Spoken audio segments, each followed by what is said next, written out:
Diversification is possible in Asian stock markets because Asia offers something a little bit different, I think, from the rest of the world. In this environment where we have little or no growth globally, Asia does offer you growth.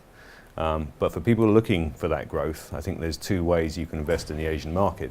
Clearly there's the traditional growth way, but there's also income, which when everyone is looking for income as much as they are at the moment, an income strategy in Asia, I think, offers plenty of opportunities for investors.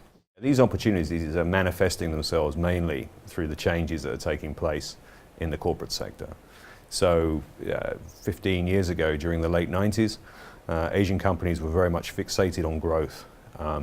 And that was fine, but ultimately for a shareholder, you didn't really benefit necessarily in that growth.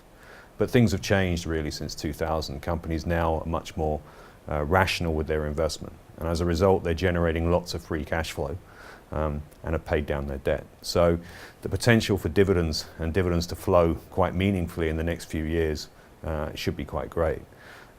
So we're hopeful that Asia will look a bit like some of the equity markets which we experience in the West, where dividends make up a large proportion of your return over time. And we think the same things will be happening in Asia in the next 3, 5, 10, 15 years.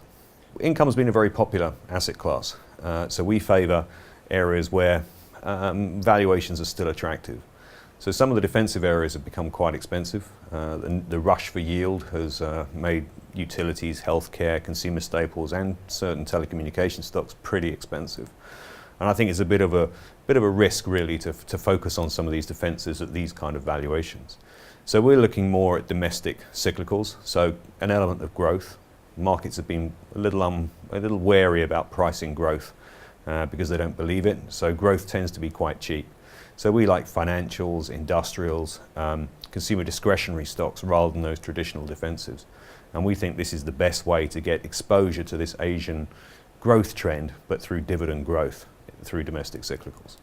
I think the key message is that Asian equity income is a strategy really which can be a mainstay of people's investment horizons for the foreseeable future.